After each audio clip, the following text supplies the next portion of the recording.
तुम्ही जर एखाद्या फोटोकडे बघून त्या फोटोमधल्या व्यक्तीची चेष्टा केली, त्याच्यावर कमेंट पास केले आणि तीच व्यक्ती काही वेळानंतर तुमच्या समोर आली तर तुम्ही काय करताल? आणि ती व्यक्ती मेलेली आहे तर तुम्ही काय करताल?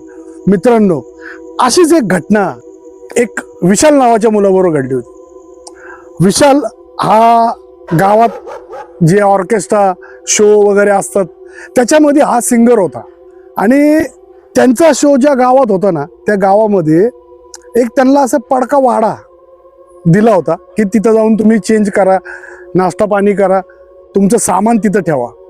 आता ह्यांची जी टीम होती, विशालचा मित्र, अजून एक मित्र, हे त्या वाड्यामध्ये गेले आणि त्या वाड्यामध्ये यांनी सामान वगैरे ठेवलं आणि बसले होते, पाणी पिलं, बसले होते.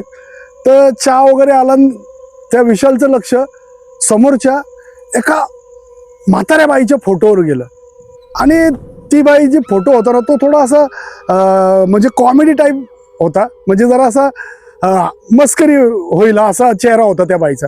म्हणून त्यांनी ते तिघजण बसले होते. त्यांनी काय केलं की दुसऱ्याला बोलला की हे बघ तुझी आयटम कसली दिसते बघ. आता त्याचा मित्र ते ऐकून बोलला नाही ती तुझी आहे. हे आता ह्यांचा अशी मस्करी चालली होती आणि आता हे यंग क्राऊड असतो त्यांना असं हे काय वाटत नाही, नाही का, की कोण काय मस्करी कसली काय, बिंदास करतात. तर ह्यांनी अशी मस्करी केली, हा तुझा आयटम आहे, हा तुझा आयटम आहे, घेतो का, हिच्याशी लग्न करतो का. मग त्यातला एक जण होता, तो बोलला अरे काय मस्करी करता राव, मेलेलं माणूस आहे, म्हातारा माणूस आहे, कशाला चेष्टा करता. आता हे झालं.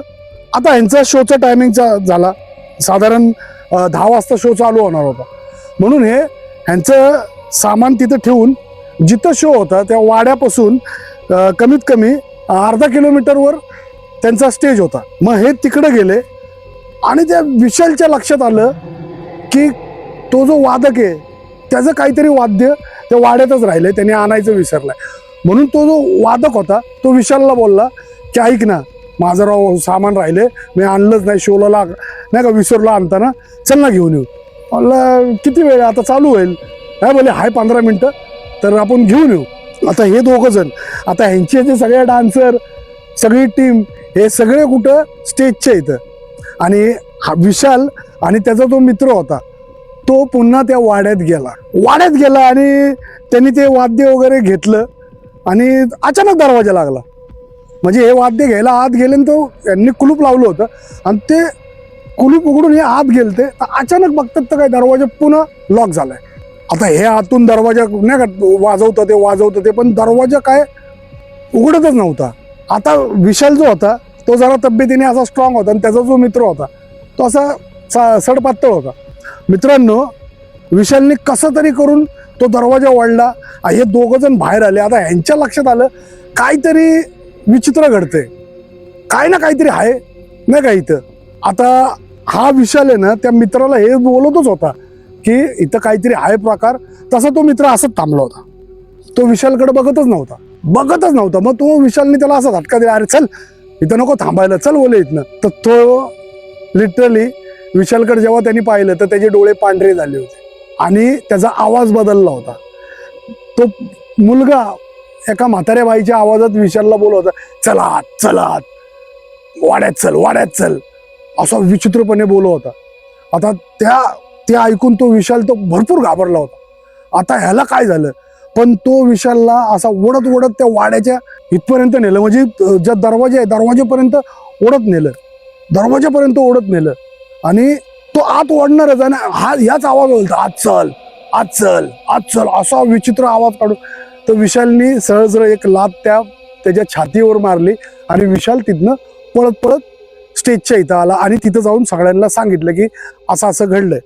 आता हे जेव्हा पुन्हा ना विशालनी सांगितल्यानंतर काही लोक त्याला घ्यायला गेले तर तो नॉर्मल होता, म्हणजे एकदम नॉर्मल, काय झालंच नाही. तो विशालकडे बघतोय, सगळ्यांना काय आलं बोलतो.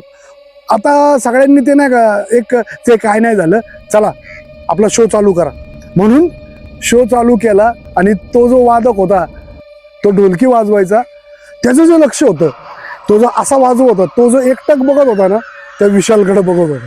म्हणजे शो चालू झाल्यापासून ते संपस्तोपर्यंत तो विशालच्या डोळ्यात डोळे घालून फक्त रागाने बघत होता. तर मित्रांनो विशालला काय त्या शोमध्ये गाणं गाता आलं नाही, एवढा घाबरला होता.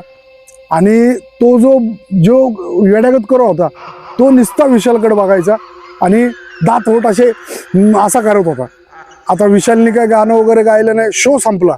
शो संपल्यानंतर एक मध्यरात्री म्हणजे साधारण 1:30 पावणे 2 वाजले असतील, त्यावेळेस ज्याच्या अंगात गेलतं ना, जो बाईच्या आवाजात बोलत होता, त्यांनी विशालचा गळात धरला. त्यांचा जो टीम होती त्या टीममध्ये विशाल जेवत होता, तिथे जाऊन गळा धरला आणि गळा दाबायचा प्रयत्न केला. तसाच आवाज, माझी चेष्टा केली, माझी चेष्टा केली, असा काहीतरी आवाज काढून त्याला मारायचा प्रयत्न करत होता. मित्रांनो या सगळ्या टीमनी त्याला वाचवला आणि तो जो वादक होता त्याला त्याच गावामध्ये एक देवऋषी होती, त्यांना बोलून घेतलं आणि त्याला दाखवलं. तर त्या माणसाने सांगितलं की हे ज्या बाईबद्दल तिथं बोलले होते ना, त्याच बाईचा आत्मा आहे. ती बोलते की यांनी माझे नाक रगडून माफी मागाव. माझ्या फोटो समोर यायचं, तिथं नाक रगडायचं आहे 3 जणांनी, आणि माझं चुकलं बोलायचं तरच मी सोडते, नाही तर मी ह्याला घेऊन जाणार. मित्रांनो असंच झालं. हे जे 3 जण होते, विशाल, त्याचा मित्र, आणखीन एक मित्र, यांना पुन्हा रात्रीच्या वेळी त्या वाड्यात नेलं आणि त्या फोटो समोर यांनी कान पकडले, नाक रगडलं आणि माफ कर बोलले. तेव्हा त्याच्या अंगातली ती बाई निघाली. मित्रांनो या स्टोरीतनं आपल्याला एक समजतं की मेलेल्या माणसांची कधीच चेष्टा, कमेंट पास करू नये, जोक करू नये, कारण की त्याचा परिणाम भोगायला भेटतो. आपल्याला वाटतं गेलेला माणूस काय करणार आहे, मेलेला माणूस काय करू शकतो, पण नाही, त्याचा आत्मा त्या तिथं असूही शकतो. त्यामुळं मेलेला जो माणूस आहे त्याची रिस्पेक्ट करा, त्याच्यावर कमेंट फालतू पास करू नका, कारण कधी काय होईल त्याचा नियम नाही. आज तो विशालनीच आम्हाला ही घटना सांगितली आहे. तो बोलतो की त्या दिवसानंतरपासून मी आजवर असा कुठलाच कमेंट पास करत नाही कोण मेलेलं आहे, किंवा मी असं काय ऐकायला आलं तर मी माझं तोंड बंद ठेवतो. मित्रांनो ही घटना आम्हाला विशालनीच पाठवली आहे, त्याच्याबरोबर ही घटना घडली होती. तो सांगतो की त्या दिवसानंतरपासून तो कधीच असले नाही का म्हणजे हरकत करत नाही, त्याला एवढा मोठा अद्दल घडली. मित्रांनो अशाच मिस्टिरियस, हॉन्टेड, हिस्टॉरिकल घटना ऐकण्यासाठी तुम्ही आमच्या चॅनलला नक्की फॉलो करा. आणि हा, तुमच्याबरोबर, तुमच्या फॅमिली बरोबर अशा काही घटना घडल्या असेल तर तुम्ही आम्हाला पाठवू शकता. डिस्क्रिप्शन बॉक्समध्ये माझी इंस्टाग्रामची लिंक आहे, त्याच्यावर तुम्ही आम्हाला पाठवा, आम्ही नक्कीच पब्लिश करू. आणि हा मित्रांनो, हा व्हिडिओ कसा वाटला, ही स्टोरी कशी वाटली, हे तुम्ही आम्हाला कमेंटमध्ये सांगायला विसरू नका. धन्यवाद.